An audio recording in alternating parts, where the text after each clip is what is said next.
शेतकरी नेत्यांच्या सोबत या ठिकाणी 2 टप्प्यामध्ये बैठक झाली.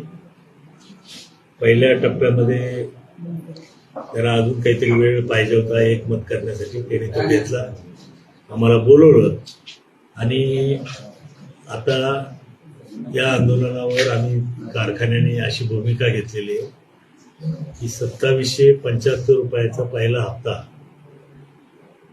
हा आम्ही शेतकऱ्यांना देण्याच्या बाबतीत निर्णय केलेला आहे.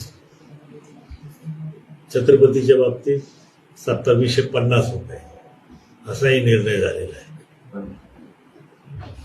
याच्यानंतर जेव्हा फायनल भाव काढला जाईल त्यावेळेस रेव्हेन्यू शेअरिंग बेसिसचा फॉर्म्युला लागू करून जो काही अंतिम भाव निघेल तो देण्याचं आम्ही मान्य केलेलं आहे. या आंदोलनाचा या ठिकाणी गोड शेवट झाला.